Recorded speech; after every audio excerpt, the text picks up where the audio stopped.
Hi, this is Heidi Burgess, and I'm continuing on with a second video about Peter Coleman's views on systems, complexity, and intractable conflict. This is drawn from his book, The 5%.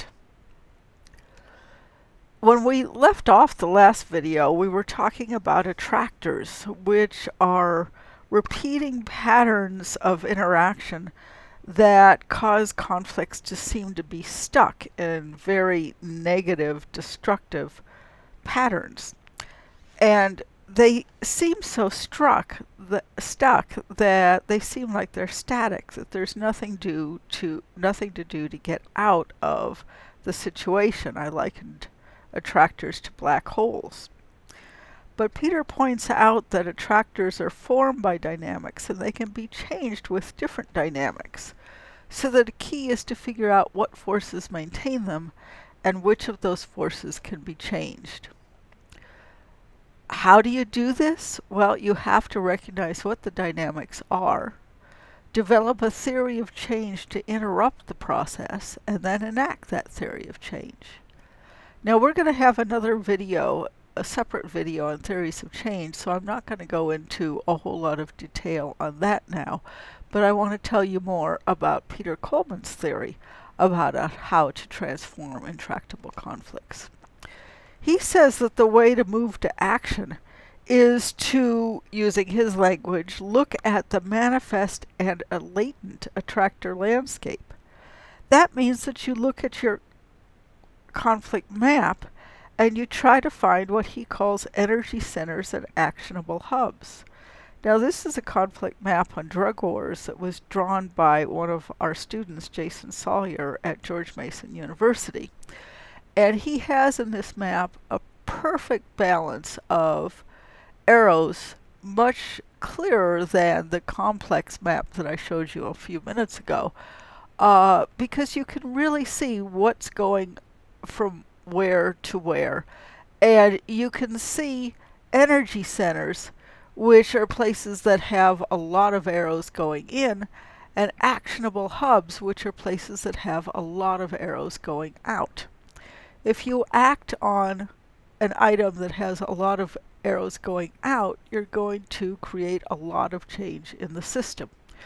Whereas if you act on something that's relatively isolated, like that orange box over on the left, you're not going to have nearly the effect. So, what actions do you take?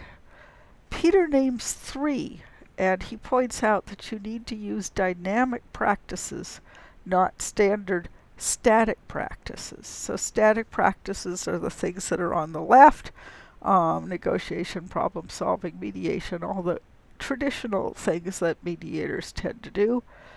Instead, he thinks that you should complicate to simplify, build up and tear down, and change to stabilize. What do those things mean? Well, complicate to simplify means that you start by complicating, or he calls it complexifying. That you try to reduce the quest for oversimplification and coherence. You change the right, wrong, good, bad, us versus them image, and try to understand all the complexities that are inherent in the actual situation. But as I think I said before, this diagram is way too complex.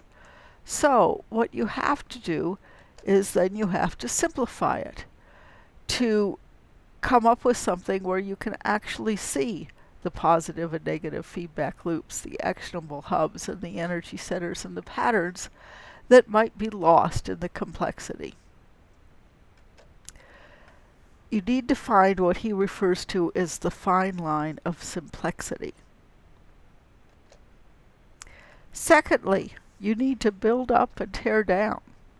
You need to tear down the conflict traps. You need to reduce the escalation, the polarization, the us versus them framing, any of the dynamics which are shown in maps as arrows that are strengthening and maintaining the negative attractors. those are the things that you need to tear down. I tell students to draw their maps and find the arrows that are causing things to get worse, and then try to throw monkey wrenches in the works so that those negative dynamics don't work anymore. You also need to build up the sense of hope, the sense of possibility.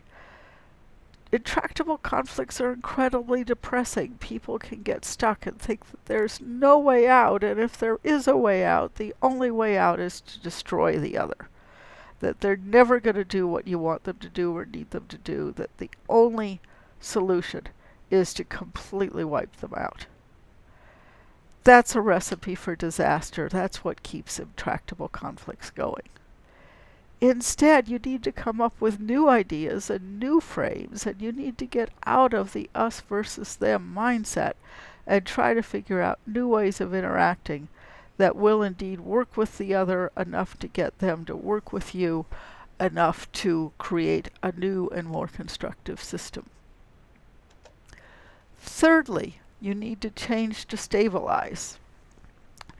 You need to leverage opportunities for change. Look at the maps and find things that are approachable. Find things that are doable. Respond to the dynamics of the system, not just the immediate events. And perhaps most importantly, you need to value incremental change. You must understand that you can't completely solve intractable conflicts. You can't bring peace in our time. You need instead to find a little corner of the map and make a small change that can then reverberate through the system and turn into a larger change and a larger change.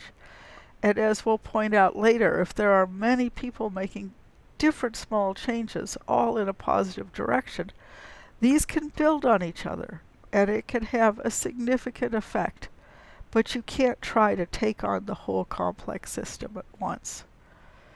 You also need to be mindful of unexpected consequences and look at the short as well as the long-term dynamics and outcomes.